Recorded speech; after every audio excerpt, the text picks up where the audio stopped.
before we do anything, please make sure you like and subscribe, and let's get into it.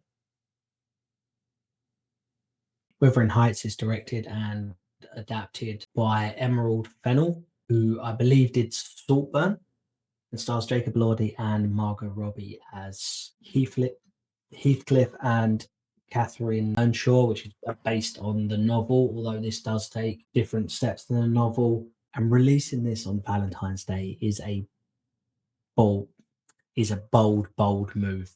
So the film follows them from their early meeting up until their relationship into adulthood. And there is though Margot Robbie's 35, Jacob Elordi's 27, 28, they're meant to be the same age. It doesn't really take away from the story at all. It's just, you kind of can see it a little bit, which is a bit odd. This is the red pill community is going to have a field day with this. So they're young, they love each other, but he's poor. She thinks that's going to be degrading. He overhears this conversation and disappears. She marries a rich man who's the ultimate cuck, I suppose would be the right term. He's nice enough guy and just sits back and lets all this happen. Jacob Elordi, Heathcliff, comes back a few years later. He's rich now. They don't explain how. I don't think he is.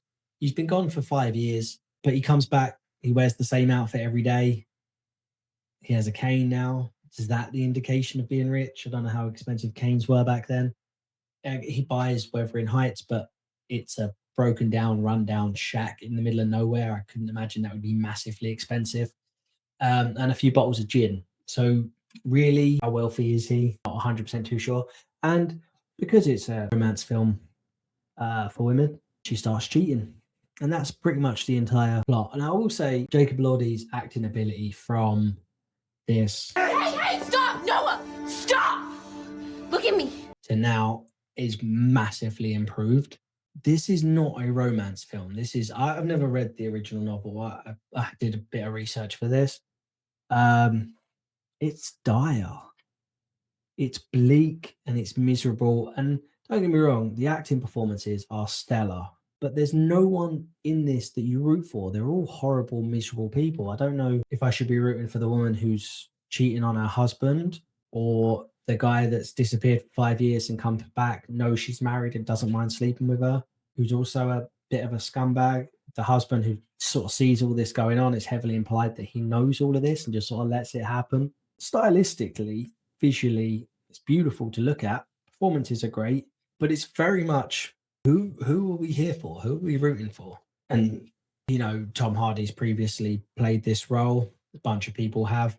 Jacob Elordi does really well with what he's given, but ultimately what he's given is a gothic, stroppy, slender man who just kind of mopes around, and ultimately we end up kind of rooting for him for a minute and then immediately not. Ultimately, it's about a guy with one outfit, a woman who loves status, a soft husband that does nothing, and a cinematographer that needs a raise and better material to work with. I can't recommend this one. This was not for me. Yeah, but please, by all means, did you like it? What do you think? Please let me know down below. And yeah, thank you so much for sticking around. I hope you enjoyed. Did you like this film? Are there better versions of this that I should watch? Because if there is, let me know and I will. But yeah, thank you so much, and I'll see you on the next one.